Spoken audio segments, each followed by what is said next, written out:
Okay, so today we're going to begin learning a Farbrengen the Rebbe gave on Parshas Vigash Tavshin Nun Beis, in which the Rebbe discusses the role of a Jew in exile and how it seems to be paradoxical. On the one hand, Hashem wants us to be in the exile. On the other hand, He wants us to be totally dedicated to the mission Hashem has for us, as if there is no exile. Mendel Futafas was once by a Farbrengen, and someone asked him the following question. Everyone asks this question. He asked Mendel, it says in the Torah, the Gemara says you're supposed to say, it says in the Torah, the Gemara says you're supposed to say, the world was created for me. It was created for me. How does that fit with humility? Isn't that arrogant? Mendel Futafas put his head on his hand. You have to think about that. It's a tough question, right? And one of the people by the Farbrengen, he said, I actually was in the audience with the Rebbe, and I asked the Rebbe this question. So Mendel put on his kapota and his gartel, and he said, one second. He's hearing a yechidus, a fresh yechidus from the Rebbe. The Rebbe's telling him something. So the guy said that he came to the Rebbe, he asked the Rebbe this question. The Rebbe said, for me, the world was created. The word world in Hebrew, olam, means concealment. Every Jew has to say, the reason why there is a concealment, the reason why Hashem hides himself is for my sake. It's in order that I should reveal him. I'm here for a mission. I have something to do over here. I'm not like, in other words, I'm not in prison. I have a mission over here. Someone might be sent to a prison to spy on prisoners. He might have to dress like prisoners and eat like prisoners, and he has to hang on to prisoners, but he is there as a spy. He's there to do something. He doesn't feel confined at all. Before you become accepted in the army and various units in Israel, they do incredible stunts, in South America, in the Marines, incredible stunts they have to do. But despite the fact that they're so hard on them, they don't feel like they're in prison. They feel they're there for a mission. So we shouldn't feel like we're in a bottle full of we're flies and is roaming on this bottle. We're here for a mission. We have a reason. I was created. I was sent to the world for the hell. And because the concealment is for my sake, I can reveal godliness in the world. When I say a bracha, when I learn Torah, do a mitzvah, I'm here for a reason. So exactly what is the nature of our mission here in the world, the moments before Mashiach is about to come, and let's go right to it.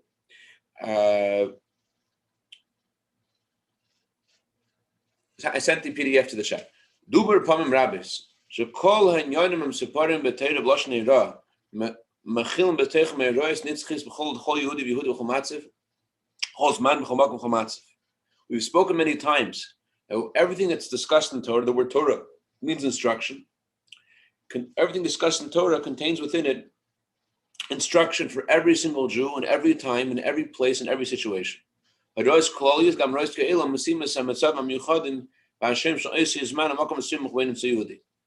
general instructions, and there are also very specific messages, very specific situations of each time and place that a Jew is found in. The same applies to Parshas Vigash, which is what we're supposed to live with at this time. As the Alter Rebbe said, he has to live with the time, so this week we have to live with Parshas Vigash.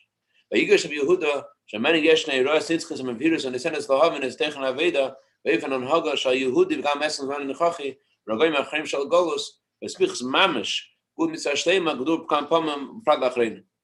So too is this regarding Parshas Vigash. Parshas Vigash has in it eternal messages, eternal instruction for each of us to know what the content of what we need to do, how we need to behave, even in these times, the last moments of the exile, right in proximity to the true and complete Geula. As Rebbe said, we spoke many times how this is the time of Mashiach. So what exactly we're supposed to be doing in these last moments of the exile, we can know how we're supposed to behave from Parshas Vigash. Base. Bashkaf Rishayna Medgeshes Hashaychas Parsha Vayigash Al Yehuda Magul B'Ptera Hashav Be'Yanash Parsha Ba Medubar Eisa Ichod Shamachos Yehuda Machos Eisa Vasalav. At first glance, the connection between this parsha and the Geula is seen from the Haftorah. In the Haftorah, it talks about how when Mashiach will come, there will no longer be two kingdoms as there used to be, the kingdom of the tribe of Yosef and the kingdom of the tribe of Yehuda. Rather, when Mashiach will come, it says in the Haftorah, there will be unity of both kingdoms.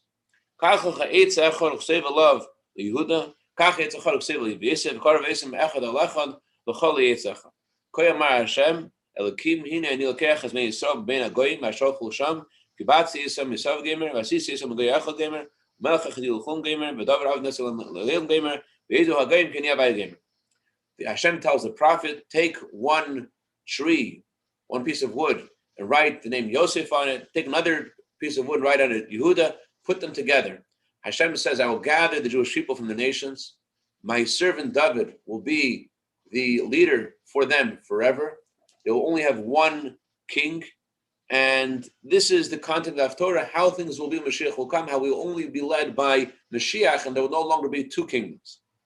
So that's the seeming connection to the time we're in, time of Mashiach. Haftarah is about Mashiach.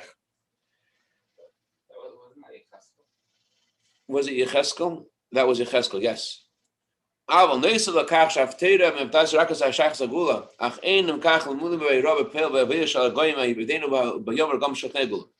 it doesn't really address us. That tells us what we'll do. Mashiach will come. We're now in the moments before Mashiach is about to come. So what is the message for us in the moments that before Mashiach comes?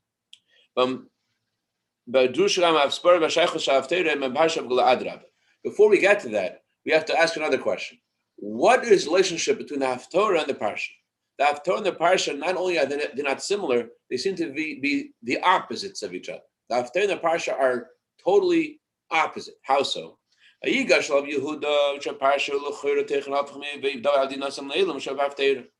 theme of Yehuda approaching Yosef is exactly the opposite of the theme of the Haftarah. Why? In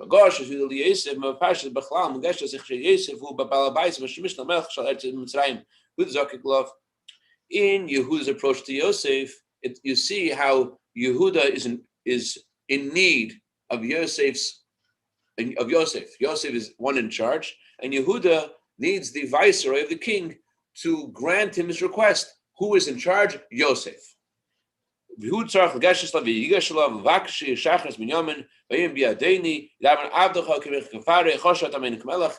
the way he dresses him, you see how he is subservient to him. He calls him my master. He says, please, my master, I consider you like the king.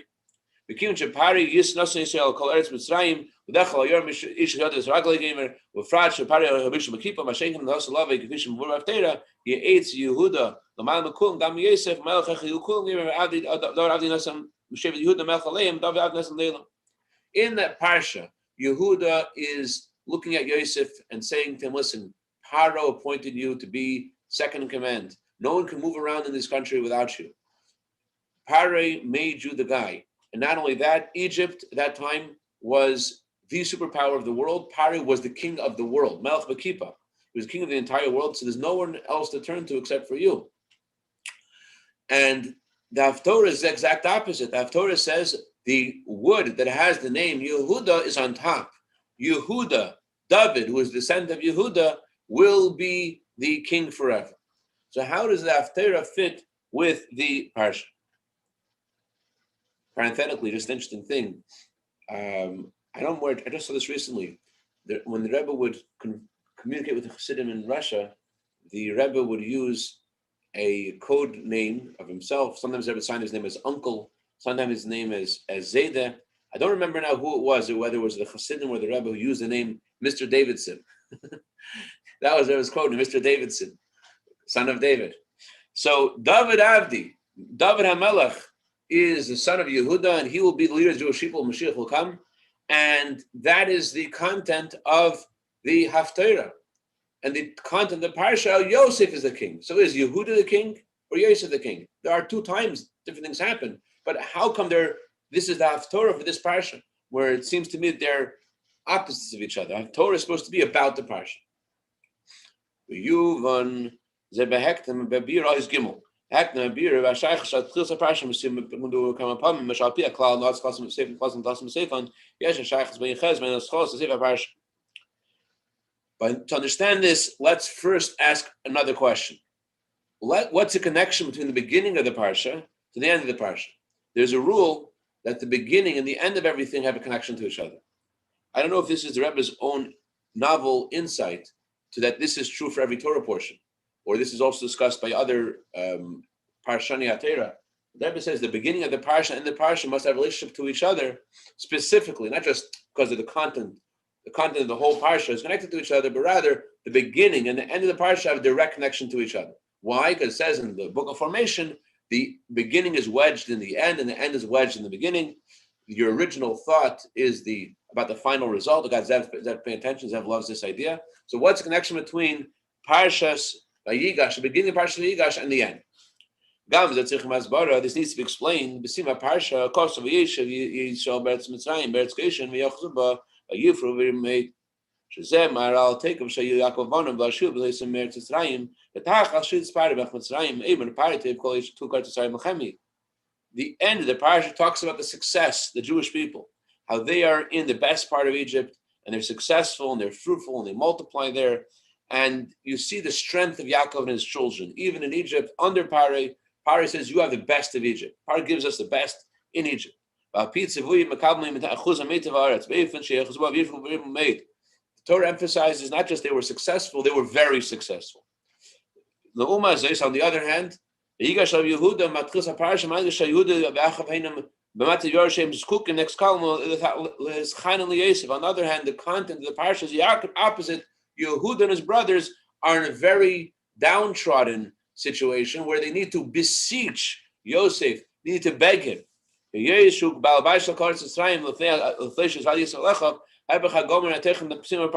has not yet announced who he really is to his brothers. His brothers are totally subservient to him. They're totally in need of him. So in the end of the parsha, we see the strength of the Jewish people. They're in Egypt, and despite the fact that they're in Egypt, they are the guys. They're the ones who are making it in Egypt. They're the successful ones in Egypt. They have the best of Egypt. And the beginning of the parsha talks about how they're in a very downtrodden, lowly state, needy state. They're stuck, and they need the help of Yosef because he is the second in command of Mitzrayim. So what connection is there between the beginning of the parsha, which talks about our strength, about our weakness, to the end of the parsha, which talks about our strength in exile? Explanations like this. Everyone get the question?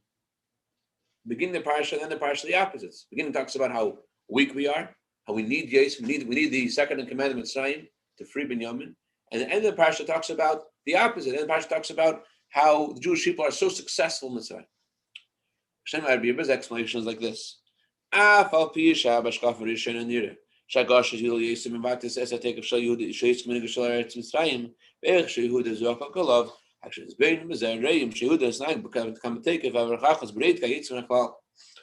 at first glance it seems that in Yehuda's approach to Yosef, you see the strength of Yosef as the governor, as the viceroy of Egypt, and how Yehuda needs Yosef.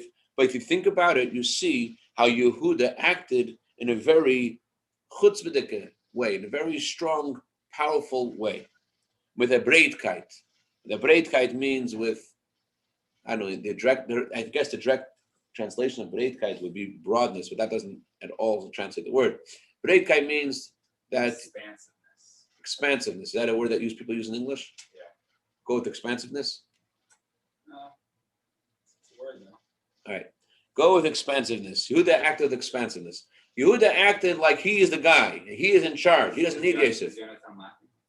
Yehuda's sipping his coffee. You cannot see his facial expression. Yosef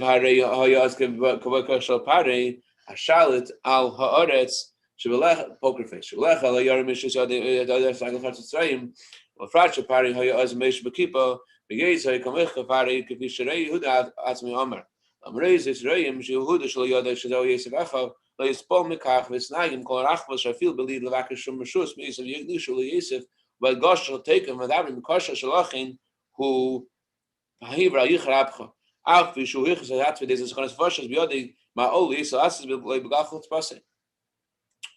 Yosef is the second in command. He is the one who is ruling the land of Egypt. Pari says no one can move their hands or feet without you.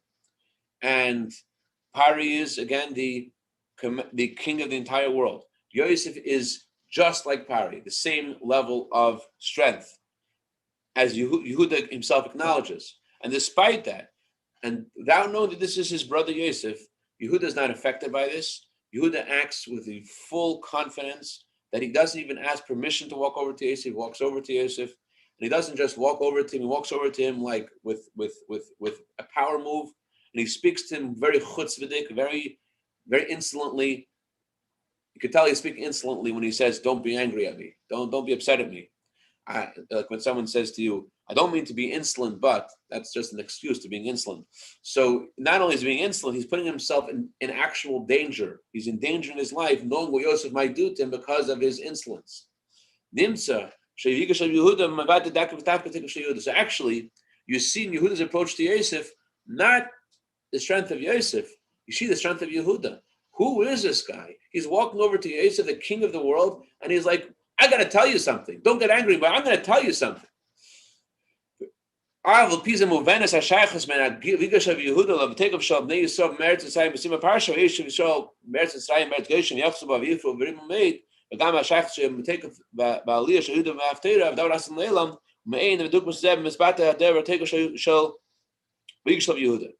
can understand the connection between the beginning of the parsha and the end.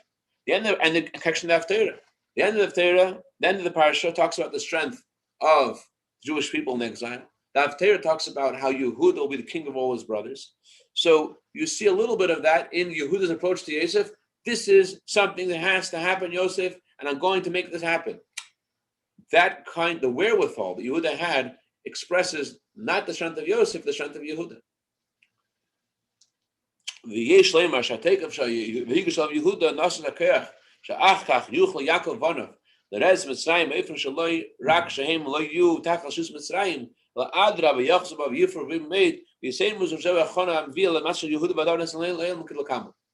It was Yehuda's approach to Yosef that gave the Jewish people the strength in exile to be successful, and it is further Yehuda's approach to Yosef that is the approach, that is the energy that we need to follow to reach the coming of Mashiach, to get to that moment when David will be the king over all the Jewish people. To get there, we need to go into that channel of Yehuda's approach to Yosef. There's something about Yehuda's approach to Yosef that gave the Jewish people the strength to be successful in Mitzrayim, and that gives us the strength to be successful now in Egypt, in Gullus, and prepares us for and gets us connected to the future of the coming Mashiach. So that's where we're going to go in the Sikha to discover what exactly is the meaning of Yehuda's strength, what made Yehuda tick, what was he thinking in his approach to Yosef, and how do we need to think?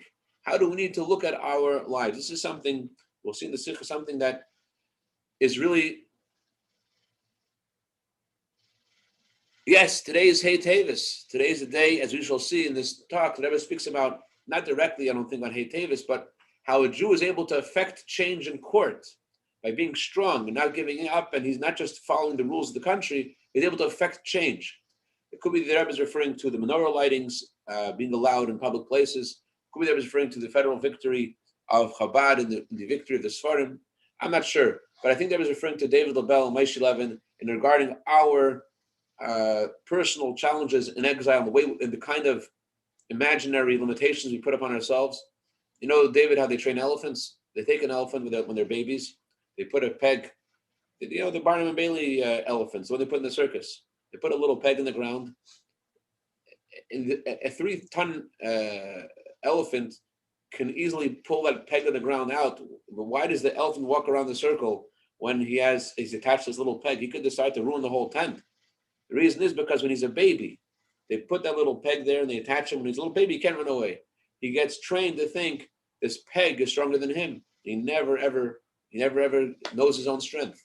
So that's what happens to Jews in exile. They look at themselves and they limit themselves of what they can do, what they cannot do.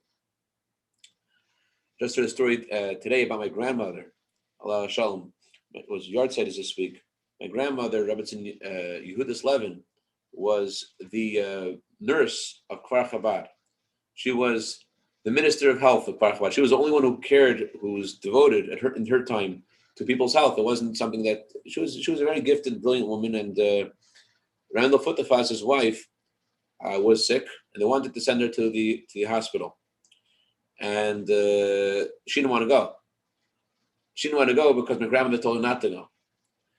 Every Thursday night, all the Hasidim would get together at my grandparents' house. All the gifted intellectuals would get together at my grandparents' house and discuss Chassidus. And the Futafas would come, and they told my grandmother, "Can you please tell Remendel's wife to go to the hospital?" She tells them, "You guys understand in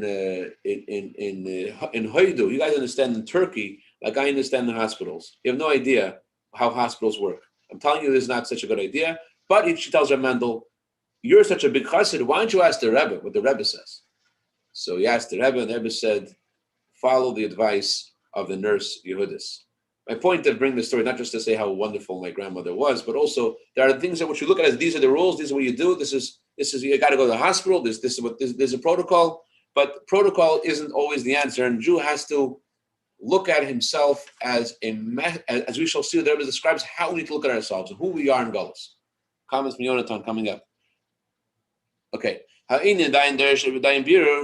still need to be explained.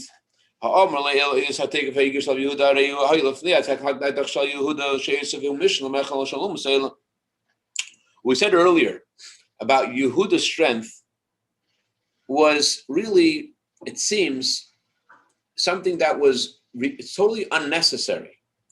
Imagine if Yehuda knew who the real guy sitting on the throne was. Yehuda thought that he's talking to the second in command, and therefore there was enormous strength that he exhibited, but his strength that he exhibited was unnecessary. It was before Yosef announced who he was. Looking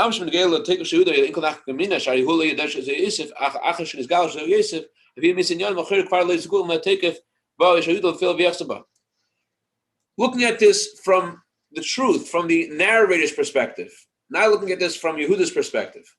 Hashem created the world, and Yosef is the guy in charge of Egypt. Do we need Yehuda's strength to give the Jewish people the right to have the best part of Egypt? No. Yosef is the guy who makes that decision on the ground. So, according to the truth, why are we saying that the beginning of the parsha fuels the end of the parsha? That because of Yehuda's strength, that's why we're successful. Let's forget about Yehuda's strength for a second. Once Yosef announces that he is Yosef, or before he announces he's Yosef, looking at things from the way things are in truth, we don't need Yehuda. Yosef's the guy in charge, and he's a guy who made things possible for us in Egypt. It was Yosef, not Yehuda. But Adrab, the Pasha Sagia take Vyachzal Ade Yosef. Looking at this very simply, it was Yosef who made this happen. This guy walks into a shul, everybody is davening that it should rain. He doesn't understand. The people are davening that it should rain. He said, I don't understand why you're praying for rain. I have a much better idea. Why don't we put my cat in the oven? I said, what? Your cat? He said, whenever it rains, my cat runs into the oven. So let's put the cat in the oven, it's going to rain. Yehuda's strength that Yehuda exhibited, Yehuda so macho walking over to Yosef, was not necessary. It was just something that happened to happen at that time, it seems. The reason why they were given that place, because as Yosef said, you didn't put me you didn't sell me to Egypt. God sent me here, and he sent me here to give you salvation, to support you. Yosef is the one who makes this happen. Yehuda walking over to Yosef was something that caused Yosef to announce who he was. But it wasn't really what made things happen in Mitzrayim. It was Yosef who made the Jewish people so successful in Egypt. So we're back to our question about the beginning of the parsha and the end of the parsha. It seems that what made us successful is not Yehuda's exhibition of strength, rather it was Yosef. The same question could be asked about the Haftarah.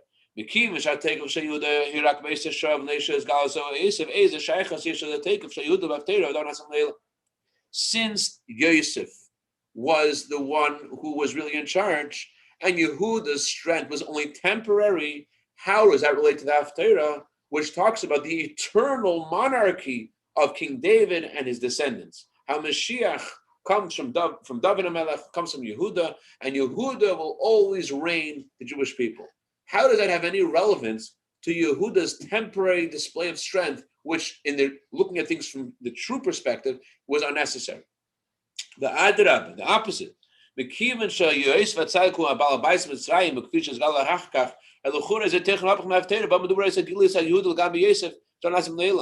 truth is that looking at things from the way things were in reality, Yosef was one in charge, and Yehuda wasn't in charge. So the Haftarah, which talks about Yehuda being in charge, is the exact opposite theme of the parsha. Yehuda's display of strength is just something external. The truth is that Yosef is in charge. So how does the content of the Haftarah have any relationship with the parsha? The Haftarah is about Yehuda being the king, and the parsha is about Yosef being the king. In other words, looking at things from the true, real reality, that Yosef is the one who runs everything. So Yosef expresses our strength in Egypt. Yosef expresses the strength of the Jewish people in Egypt. Why are we strong? Because we have Yosef. That's what would seem to be the reason why we were successful. But since everything in Torah is true and real, so there must be something about Yehuda's approach to Yosef that has a message for us and somehow is connected to our eternal king Yehuda, and how the Jewish people are successful in Mitzrayim. That's something that Yehuda does that is beyond what Yosef could possibly do. Sitting in the chair of the viceroy of Egypt is something that he cannot do, and only Yehuda was able to do. That's beyond Yosef's strength. So we need to figure out exactly what's the difference between Yosef's strength and Yehuda's strength, when it seems that Yosef is the second in command in Egypt. That's as high as it goes. And how come we need Yehuda's strength? What is Yehuda's strength? And what do we learn from that? And how does that lead us towards the coming of Mashiach? We'll get to that, Mr. Shem, tomorrow. Any questions, comments, or criticism? All right. Have a great day, Jeff. Okay, good. Jeff, good to see you. John, thanks for joining us. Great day to Beryl. Great day, David. Great day, Jonathan. Great day, Nachamendel. Great day, Rizal. Great day, Michal Mordechai. Great day,